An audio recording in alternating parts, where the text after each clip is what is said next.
Welcome back to WagerTalk TV. I'm Marco D'Angelo, joined in studio with Brian Leonard at B Leonard Sports on Twitter and Ralph Michaels at Cal Sports LV. Yeah, thanks there, buddy. You're in a good mood today. He gets out of the house. You see the week he's had? Yeah, jeez. College basketball like crazy. Yeah, a lot of radio shows. You know, Teddy asked, "Are you excited for the tournament to start?" Yeah, because there won't be any more radio shows.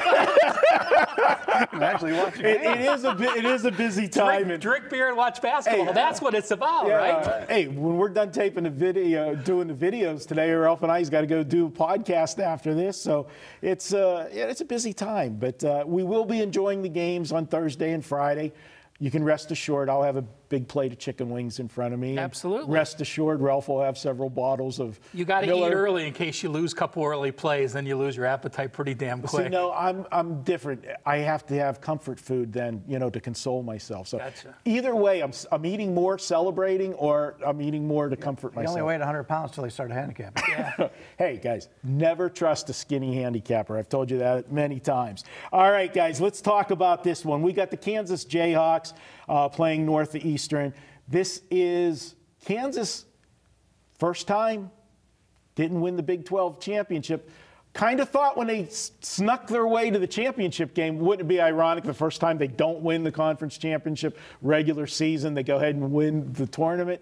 But no, it was Iowa State, dominated the game pretty much start to finish. And as we talked about last week on the radio shows, Ralph, and the podcast, we had two different bookmakers here in town tell us before that Big 12 tournament started, they took some big money on Iowa State, and that came true. So it pays to listen to our podcast and radio shows for that behind-the-counter information.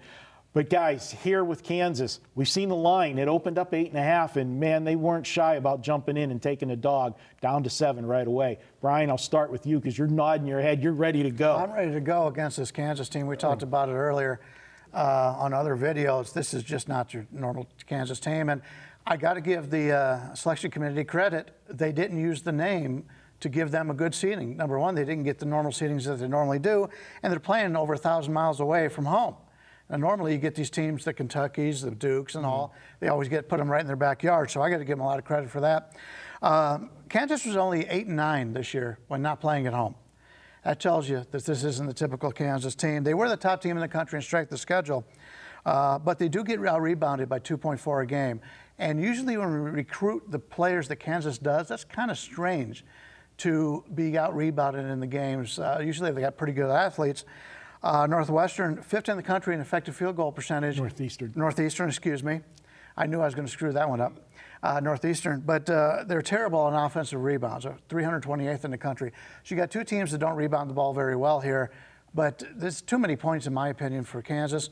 I am hoping that once the games start coming up and the general public gets involved, who are they going to bet? Northeastern, or are they going to bet Kansas? They're going to bet Kansas. We can get the better number again and take the dog. Ralph, you look at this Kansas team, and, it's not uncommon for this team to have a lot of freshmen playing. But normally you see those freshmen playing in November because they had to reload from the one and dones. This year, this team had injuries, and they had to put freshmen in that they weren't ready to put in. So you got to give the team some credit. They were learning on the fly, and headed down the stretch, they had a chance to get back in the Big 12 race, but again, they couldn't get that key win on the road that they needed. And then, of course, they ran their way to the conference championship game, but Iowa State was just too much for them. And Iowa State was a team that, if you remember, the last 2.5 weeks of the season did not play good in the Big 12. They were almost the forgotten soul, and that's why I was surprised so much money showed up on them in the Big 12 championship. The cream rose. I mean, they were the best team because Kansas State didn't have Wade, and they showed it. Plus, they were playing in a place that they get, they call it Hilton North for a reason because they've been there and done that. Well, the reason Kansas isn't rebounding well is Azubuike's out injured. They lost their best player before the season started where he wasn't eligible. And then you lose LaGerald Vick. So you lose 3 players who would be all Big 12 type players. And then you still get to where you are. So a great job by Kansas, but I agree. The 4 freshmen that are starting now are not the same type of seasoned freshmen. They are still freshmen versus being seasoned freshmen or sophomores when you normally get to March. Northwestern on the flip side, 5 returning starters this year, an experienced team, been there and done that. They shoot the 3 very well. Kansas's weakness, 3-point defense, number 141 in the country. I agree with Brian. He's a very smart man going against this Kansas team. And why you agree with him, but you always disagree with me? Yeah. You also agree with me calling Northwestern, so I don't know if you noticed that. So, yeah, I agree. I will be on the Northeastern side. I don't know if it's strong enough to make my card yet as one of my top plays, but I agree with Brian. If there's another point or two to be had with people betting Kansas, it could creep up there and make my card. I like them that much. I'm on the fence right now with this one, but I am going to give you a league-wide angle. And I know, Ralph, you're a big guy with trends and angles, and there's a difference between... Don't pick on my size. I'm Just a big guy regardless. The situation, you like things that apply to all teams, not, well, sure, anytime you use a system instead of an angle, it's much deeper and much stronger. And here's something in NCAA tournament play. Underdogs of 3.5 to 9.5 points that have won 5 or more consecutive games, and they are seeded 13 or higher. They are 47 going against them.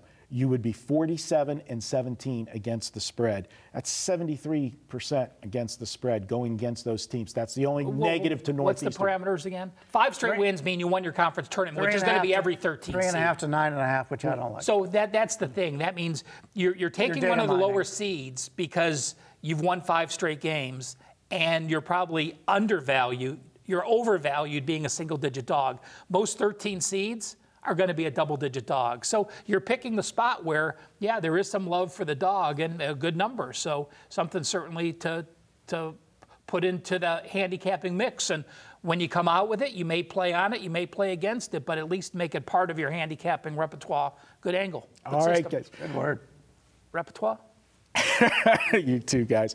All right, guys. Hey, are you new to WagerTalk or Sports Memo? Hey, it's March Madness, and we want you to get on and into the action. You can head over to WagerTalk or Sports Memo and enter coupon code MM20. What's that going to do for you? Well, if you do it before tip-off on Thursday, we'll give you $20 off your first purchase if you've never been a subscriber to either of those services. You can use that coupon at both sites. Check it out now at WagerTalk and SportsMemo.com. We'll be back with more here at WagerTalk TV.